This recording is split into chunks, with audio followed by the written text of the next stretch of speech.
And welcome back, guys, to the final round. My name is Jake. And today we're going to do another fighter profile. First time on a mixed martial arts fighter. This guy, Karo Parisyan. Um, I, I've been doing research about him. And if you guys don't know who he is, he was in sort of the first or second generation of UFC fighters, MMA fighters, back in the late 90s, early 2000s. Some fans might know him for his fight against George St. Pierre long time ago when I believe that was George St. Pierre's first fight in the UFC.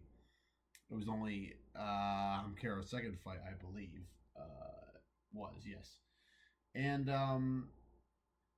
yeah, he was. I think he was the first UFC fighter to come from Armenia.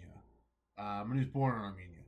Um, and unlike me and Isaiah like to call him Push Boy Amin. Push Boy Amin. Dirty Push Boy Amin. Kara Parisian was not Posh Boy. He was very rugged, he had a very brash personality. And other fans might know him for his sort of famous, infamous squabble brawl with, or I guess beef with Nate Diaz on season 5 of The Ultimate Fighter. The season known for making famous guys like Andy Wang and featuring now CTE riddled UFC legend BJ Penn. there's a lot of interconnected stuff within the Ultimate Fighter season 5. You got Andy Wang, you got other guys, you got the connection to Mac Danzig.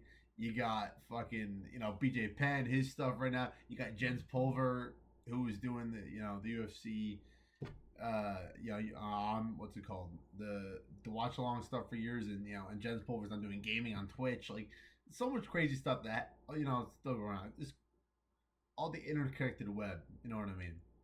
So, but yeah, Kara Parisian, this won't be a very long fighter profile. He was not a very massively successful fighter. His final career record, I believe, was 24-12. Not a terrible record. I mean, it's that's not pretty bad. He didn't have he didn't have any other type of fights. He only had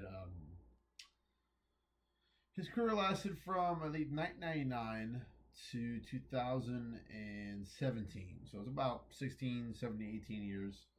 And as I said, he wasn't like a most successful guy, but when I go over the names of guys in his resume, I go, oh, I know that guy. Oh, I know that guy. Hey, I definitely know. I mean, everyone knows GSP. And spoiler, he did fight Nick Diaz and other guys like him. But I'll go into that in a little bit. So this will be a pretty quick one. Just wanted to give him a shout out, a video, because he's not known to be a. I mean, most people will know him if you would watch Ultimate Fighter. You're thinking, hey, is that the guy? Yes, this is the guy who was on. So, quick thing about what happened on the Ultimate Fighter season 5 of him and Nate Diaz. I think he was just like at the facility. I don't know if he was there. Like, I think the coaches were Jens Pulver and BJ Penn. And I don't remember if he was there with Jens or he was there with BJ. I don't remember exactly what he was doing there. I don't remember the episode. I'm haven't gone back and watched it in a while. Shout out a channel called Larone or Laroni. I don't know how you say that. Larone. Shout out to Larone. You can go watch all the highlights of all the Ultimate Fighter seasons on his channel. It's actually really, really interesting. Because you can go on ESPN because ESPN has them now, and I will be going to do a video also tonight about the UFC's new media deal, but I won't get into that now. I'll go into that in a UFC news video in a little bit. But I think you can right now go on ESPN Plus, and you can go back to all the. I don't know if they have all the seasons, but I think they have most of them. You can go back for all the seasons. I think I've only looked at the last 12. But yeah, I don't know what episode it was, but I think something happened where him and Nate Diaz were. I don't know. I think he made a touch Nate on the shoulder. I don't know what happened. All I know is that they got into a scuffle, and Nate, Nate did the Nate thing and tried to fight him, and then Karo was. I think he said something to the effect of I think he said something like, Do you know who I am? Do you know who I am? Like, what the hell? I fought the, I fight for the UFC.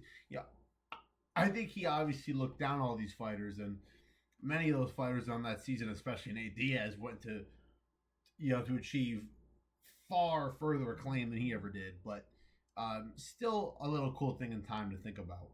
So let's get in his career. As I said, wasn't the most massive successful. He started in 1999, had a bunch of, and this was back when like UFCs were like, or sorry to say, this is back when MMA was not like massively. I am going to shout out a movie coming out called The Smashing Machine. It's coming out, I think, in August or October, uh, featuring Dwayne Johnson playing Mark Kerr. I'm actually very excited to watch that show, or sorry, movie, because I think it's going to show you how, obviously a bunch of it's about Mark Kerr and his people and his wife and all this stuff, but I think it's also really going to be about like how MMA was perceived. A big part of it's going to be how MMA is perceived at that time in the late '90s, early 2000s. It wasn't perceived as a safe thing; it was perceived as a blood sport. John McCain had a lot to do with that. He tried to get it banned for years.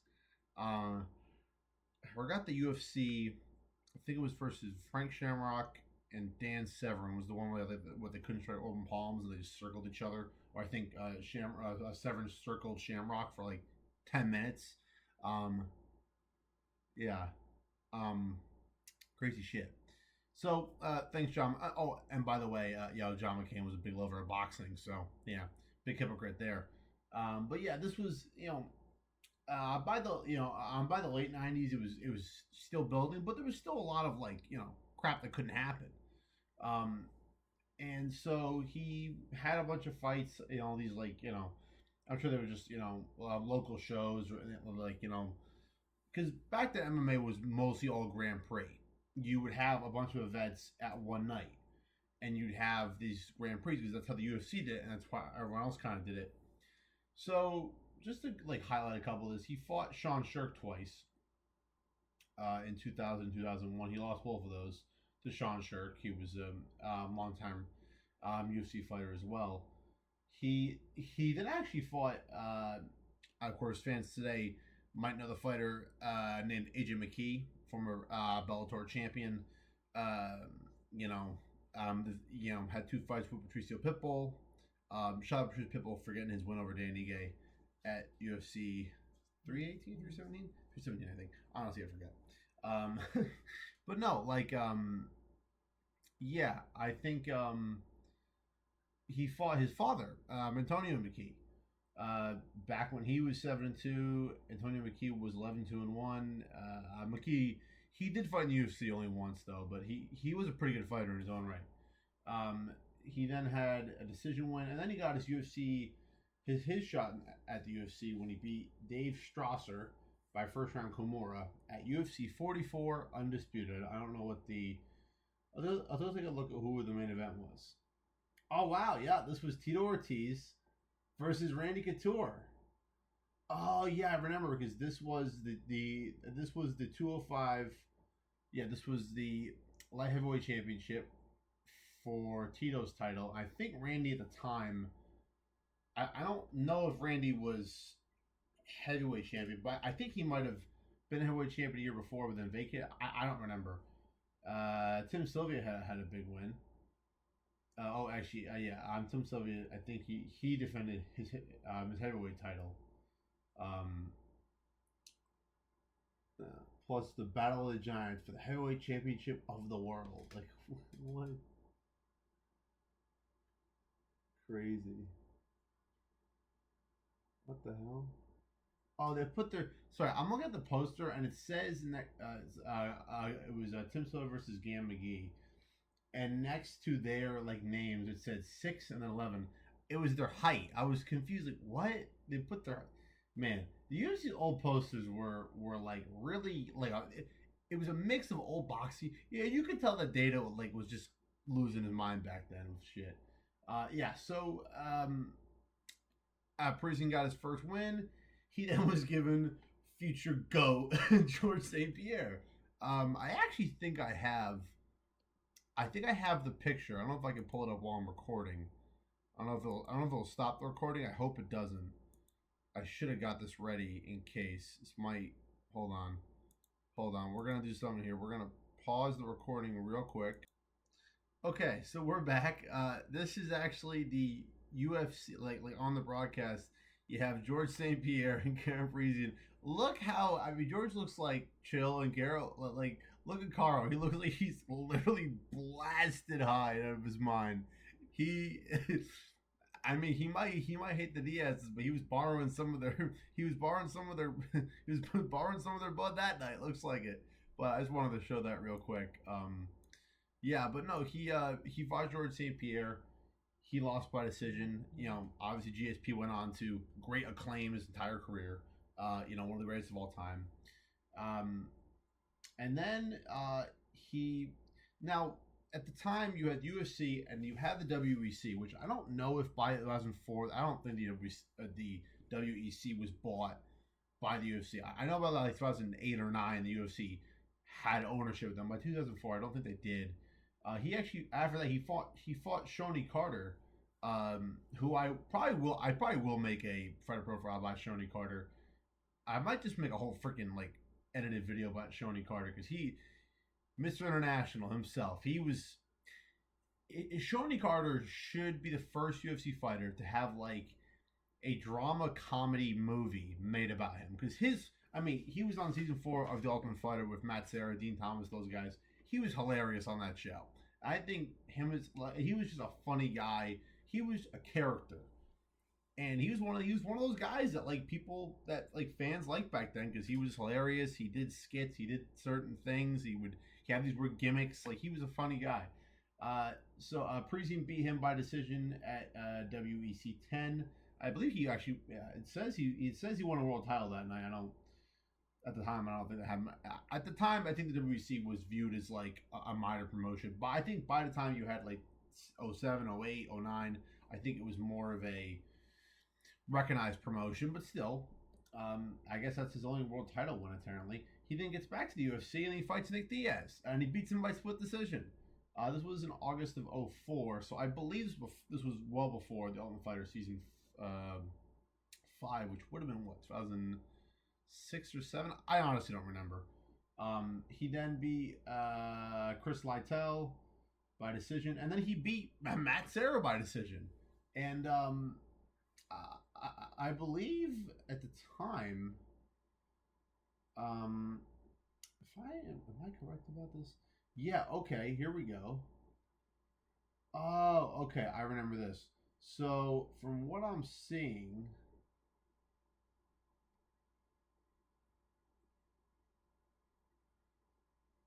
huh?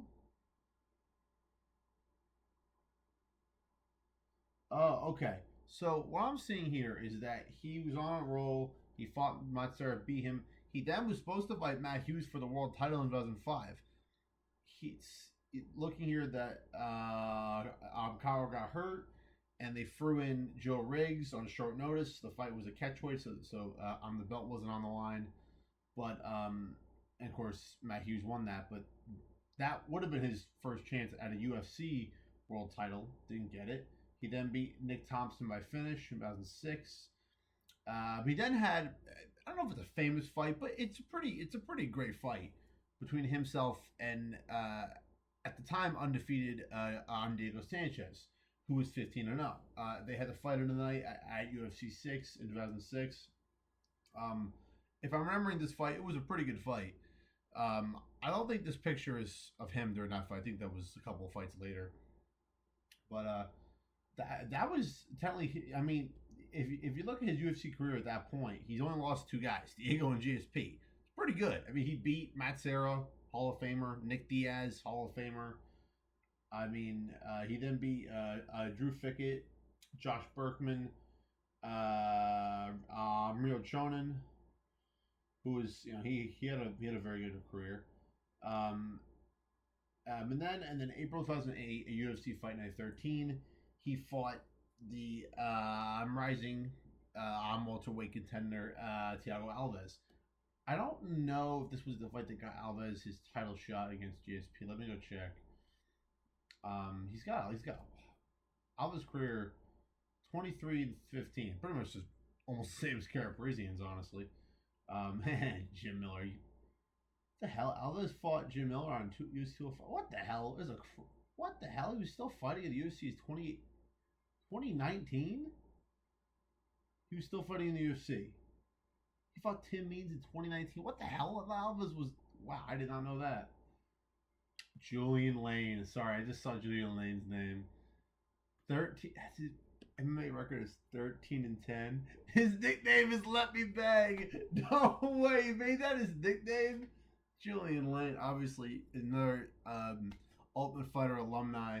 Everyone knows. I think it was season 12. I forgot the season, 11 or whatever. And he's like, "Let me bang." And some other guy's like, "Oh, let you bang. Let me bang again." That's yeah. I can't believe he made that his nickname. You got to be kidding me, dude. Oh my god. Yeah, he's been fighting at BKFC for a number of years. Lost to Austin Hubbard. What a can. That is hilarious. That is some funny stuff. I can't believe that. Okay, but yeah. No, I forgot to check if Thiago Alves fought the title after that. I didn't even look at that. Sorry, guys. I got sidetracked. So no. It looks like he didn't beat Matt Hughes, Josh Cotter, and then fought Jesus for the title. Okay.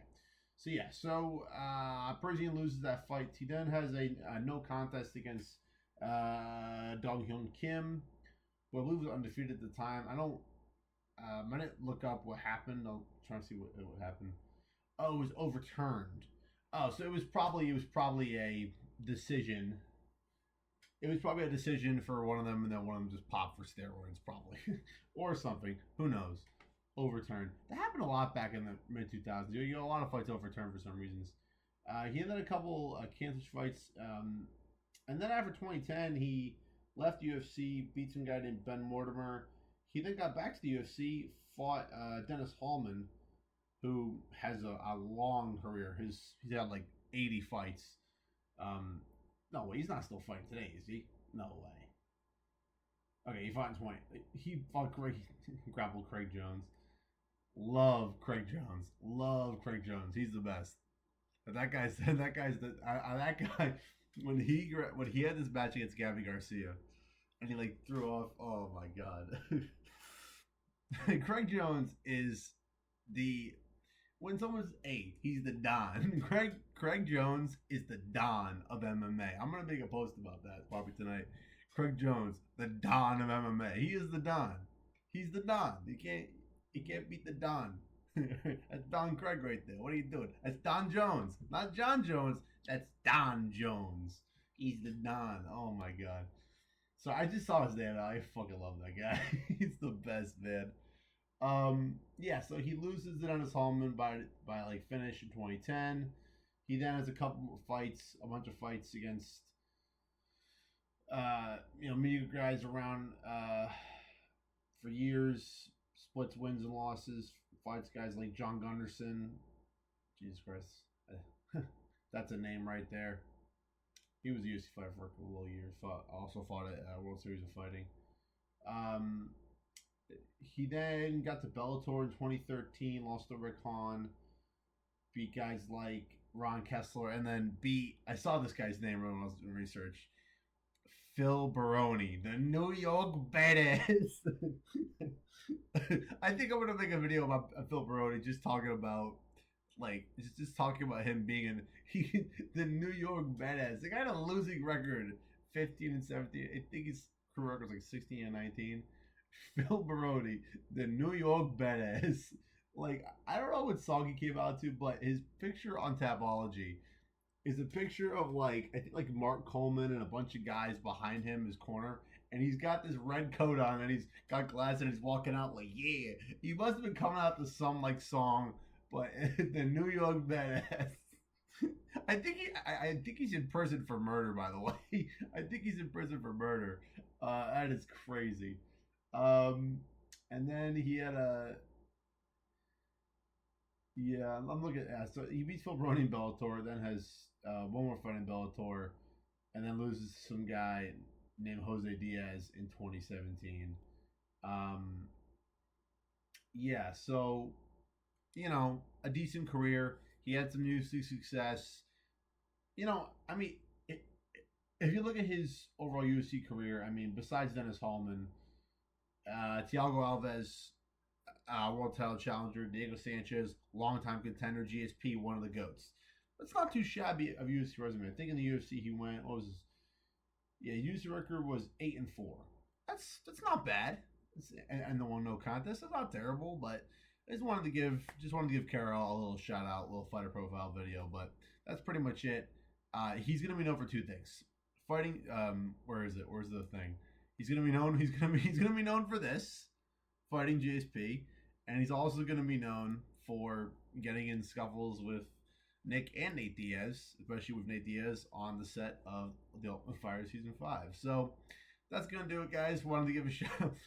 Dude, I'm going to make a Phil Brody video. No, I want to make a video about Phil Brody and then just go, the New York Badass in jail for life. That's going to do it, guys. Thank you for watching this video. My name is Jake. Thanks for watching the final round. And remember, the greatest fighters always leave it all in the final round. Thanks, guys.